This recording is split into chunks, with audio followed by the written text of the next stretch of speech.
So in Parshas Mishpatim, my Bar Mitzvah Parsha, the Torah talks about the concept of a shor muad, that an ox that gores. There's a whole Masechta on it, goes into ox goring. So depending in terms of how many times they gore, whether shor tam, shor moed, has a difference in terms of onshin. But for our purposes, the Torah talks about a shor that gores on 3 consecutive days, and the owner is responsible, nezek sholem, full complete damage, because it's understood already he should have taken the proper precautions. It wasn't like it didn't happen before. It happened once, twice, 3 times, and therefore he's responsible. So that's the pasuk in this week's parsha. So we see from here that we have a concept of chazaka, status quo. And chazaka seems to be 3 times. And we learned it out from Shor Mu'ah that a chazaka is 3 times. However, it's not so simple that chazaka is 3 times. In fact, it's a machlokas in the Gemara, whether a chazaka is 2 times or 3 times. Well, 3 times we see from Shor Mu'ad. We also see 3 times another in Hilchas Nida. There's a concept of a besis, of a woman setting up a time, like when she gets a period, in terms of when the husband has to separate from the wife. So when you see when it has to happen a certain amount of times to create a chazaka. But clear is by Shor Mu'ad it's 3 times. So we find the Gemara that there are 2 times as well. Where do we find a chazaka after 2 times? So there's a famous case in the Gemara of regarding bris milah, circumcision. Meso achiv machmas milah. Let's say you live in a family of hemophiliacs or something similar, and the first son you do a bris, they die, they can't stop the bleeding. The second time it happens, meaning next son, the other one's dead, you do a bris and die. So therefore, let's say you have a 3rd one. So the halacha is meso achmas machmas milah. You don't do the bris on the 3rd child. So we see 2 times creates a chazaka, not 3. And in fact, that's a whole discussion in general regarding hemophiliacs. In terms, can a hemophiliac become a Jew, meaning someone who's a Gentile, and he's a hemophiliac? He can't do a bris milah because of sakana, because of health issues. Can he become a Jew? Because we know there are 3 things you need for conversion: milah, tefillah, circumcision, immersion, and kabbalas mitzvahs, among others. So therefore, if he can't do a milah, so someone who chooses not to do a milah, so obviously not, but someone who wants to. In fact, we had a case here in Hamilton many years ago, and if you remember him, the Italian man, what was his name again? Either way, so basically he was an Italian guy who wanted to become Jewish. There are many other issues. Obviously, he wasn't all there in other areas and stuff, but the bottom line was he couldn't do bris because he was diabetic, or some health issue prevented him. And he said he doesn't care. He wants to be. He's willing to die if he has to, but he wants to become a Jew. So the question is, obviously we didn't let him. We didn't do a circumcision, but I'm saying the point being is, but let's just, can you become a Jew without having that circumcision, assuming the only reason you're not having it is because it's a sakana? So that's a shaila in general. What is the status of this child? Let's say he's from a family of priesthood, so a Kohen. A Kohen eats truma, but a Kohen oral does not eat truma. He can't eat the truma. So the question is, this child who's born meso achel machmas milah can't do a bris.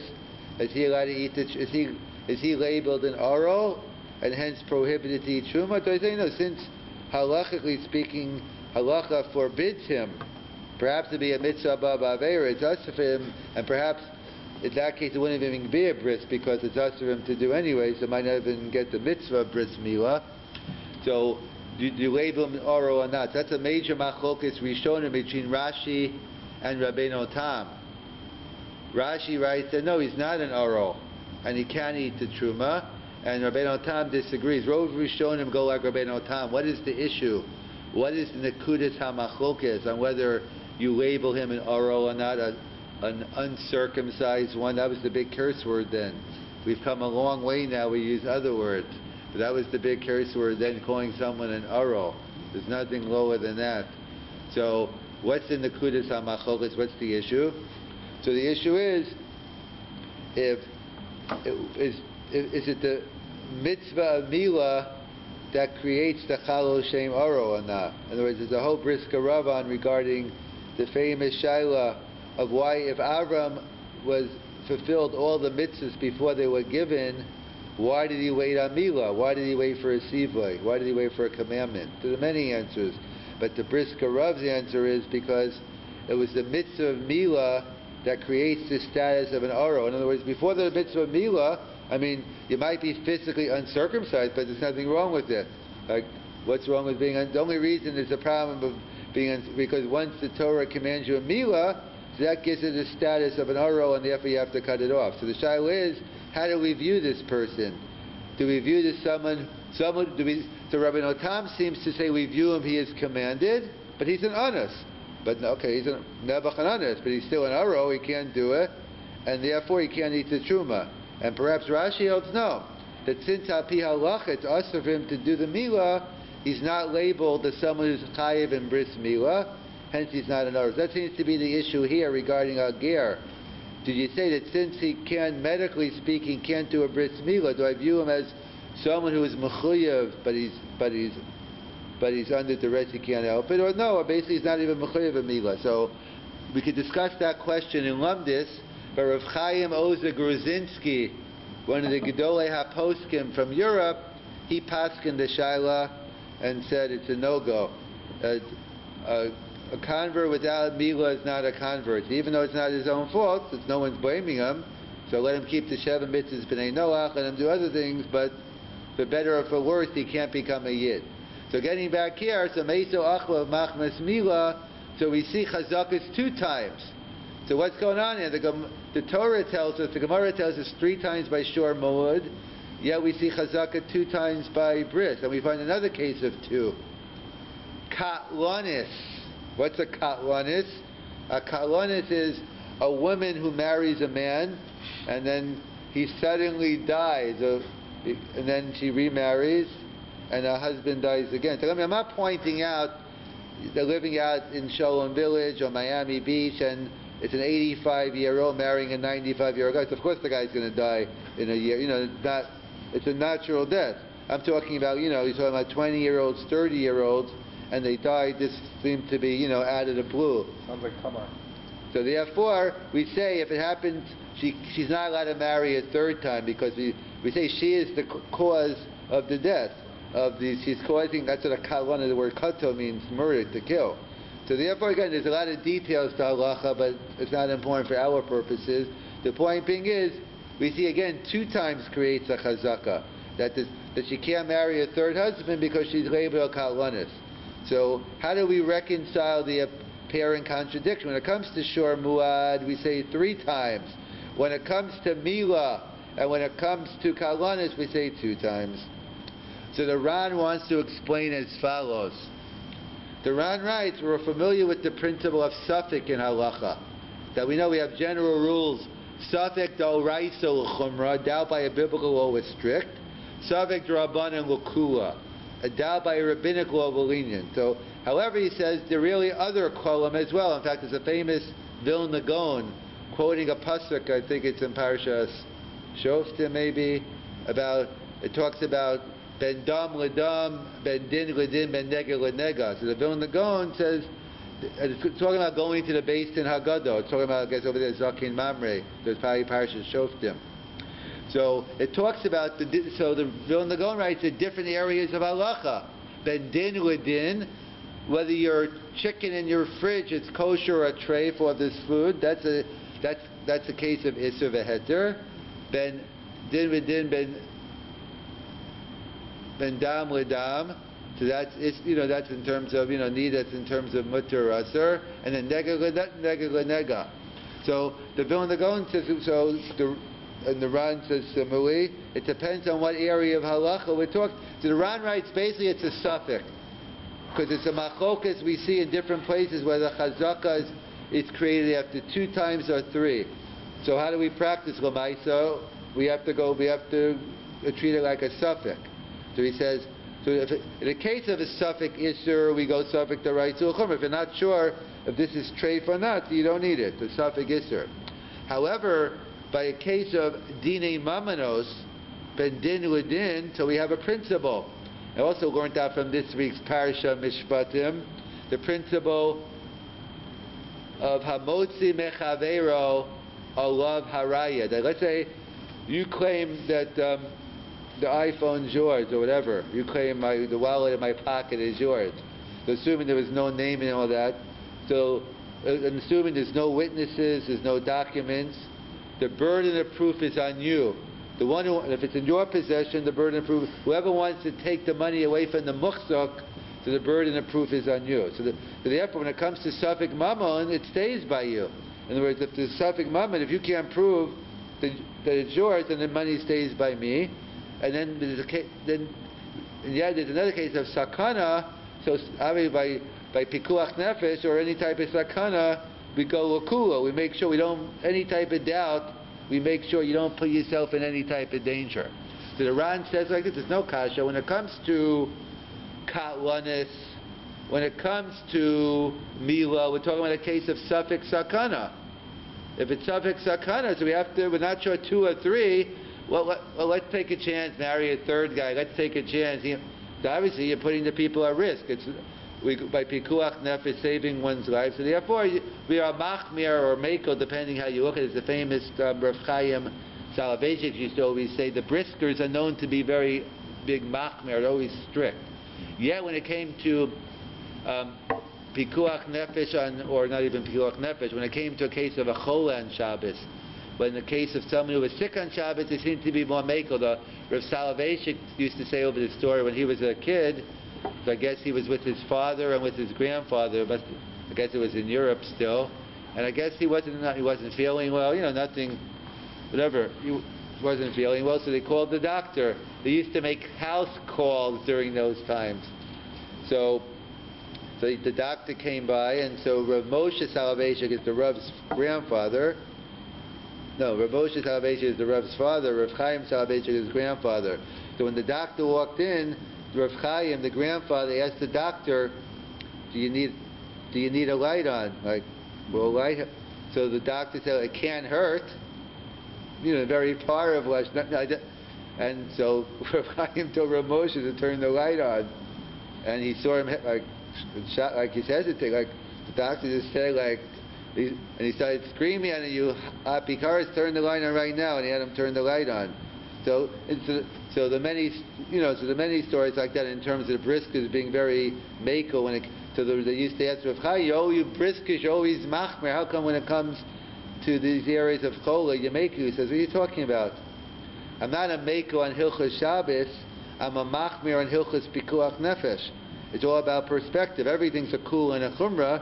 Anytime you have a kula chumrah, you're either making a choice between being mako somewhere and machmer another. We are big machmers on keeping someone alive, and therefore, when it came to any type of, and the briskers were known in different areas, much more lenient than the Shulchan Aruch in terms of different halachas, in terms of when it came to a chola. So therefore, so that's what we're saying here. So when it's a suffix how we paskin, but we paskin 2 or 3. So when it comes to the case of a doubt of life, so therefore 2. When it comes to shor muad, so therefore it's not. It's basic. It's kind of like exeris because of anyway. Midmol shilsham the Gemara learns out. So therefore, it's okay. You want to be machmer on 3 because you're going to be taking money away from someone else. Hamotzi mecharev olav haraya. So therefore, you want to make sure it's a real chazaka. So if you want to collect money from me and to koveya this shore as a shore muad, so therefore we wait for 3 times instead of 2. So really, the Ran says there is no clear psak lahalacha. Every case has to be taken. So sometimes 2, sometimes 3. That's how the Ran explains. One more pshat from Rav Soloveitchik, and we'll conclude that really no. That's not the he wants to say different than the Ran. That really it depends on it depends on the cases as well, but in a different way. He says we know there's different types of chazakas. We have a chazaka that let's say, like the way we have now is, let's say a shore gores three times. So after 3 times, they have to pay nezek shalem. So, what type of chazak is it? So there's 2 types of chazakas. What they call a siba in yeshivish terminology, a siba or a siman. Siba literally means cause. Siman means like it's a sign. In other words, let me explain. Let's say the shore gored 3 times. Now he has to pay full damage. So what's the pshat? Is it because he gored 3 times, that's why he got the status of shor muad, and therefore he has to pay? Oh no. Really, this ox was always a shor muad, but we didn't know. Once he gored the 3rd time, this showed retroactively that he always was a shor muad. Nafkamina would be, let's say the score gored 2 times, and you sold the ox to someone else, and then after you sold it to him, he gores a 3rd time. So the guy goes back to you and says, "What about the lemon laws? What do you mean? It's a mekach toast." So it depends. So if it's a siba, then no. The animal was fine by me. He gored by you. He became a muad through the 3rd goring. But if the 3rd goring is this a siman, a sign, it is telling me retroactively. So then, I didn't do anything wrong. Well, the example I heard once is like this. Let's say someone goes to the workforce, some office, some place, and he's taking him a tour around the building, and all of a sudden, it's great. Everyone starts packing out the Babi Bessies. Everyone starts going out to lunch. So the guy said, what's going on? Where's everyone going? He said, you see that clock over there? Well, not that clock, but the clock that has handles. When the 2 handles go at the 12, everyone goes to lunch. So that's a siman. That's not a siba. It's not because those 2 handles, therefore I have to eat lunch. That's a siman that is lunchtime, and hence I'm going to go into the lunchroom and eat lunch. So that's a siman. A siba would be, let's say a guy's walking around, again, same guy walking around, and all of a sudden the smoke alarm goes off. Because when there's smoke, there's fire. So that's a siba. When there's fire, there's going to be smoke, and that's going to cause the fire alarm to go off. So that's a siba. So the different types of chazaka. The lunch one is a sim. It's the same thing here. So the question here. So he points out to really. He says normally 2 times creates a chazaka, as we see by the Mila case, and we see by the Kalana. Really 2 times is a chazaka. So why shor muad need 3? Because if you want to establish a pattern, 2 times enough. But so why do you need 3 for shor muad? Because by shor muad it's not enough. You have to be labeled a shor muad. In other words, it's not the fact that they gored 3 times. It has to be what they call a negicha hamechayevet. It has to be a goring which I am obligated. For instance, let's say the ox gored once today, and tomorrow it was a case. Let's say it gored in a situation where it's not obligated. Where I'm not obligated to pay. Let's say there was a hefkara, whatever the case, and then it goes the 3rd time. It's not a shor muad. It's not the mere 3 times. It has to be certain criteria for it to get that status. So anytime you're creating a status, what they call a chal shem, then you need 3 times. So also by vesis, to create a status of a woman that her cycle is every 30 days, that you need 3. If you just want to establish regilas, 2 times is enough. But if you want to establish choveya, a status, that you need 3. So that's what Rav Selevan said. Really, 2 times is a chazaka. But the reason why shor muad is different is because that's the status of a shor muad, and it's not merely goring 3 times, but goring 3 times in a way where you're obligated in halacha, and therefore that creates the status. So we have 2 different approaches. Either the Ran's approach that really it's a suffix la halacha, and therefore every case is different. When it comes to Mila and Kalonis, it's a case of danger, so we go with 2, but if not, we go with 3. And the Rav seems to say, no, if you want to create a pattern, 2 times enough. If you want to create a Chal Shem, now you need 3 times.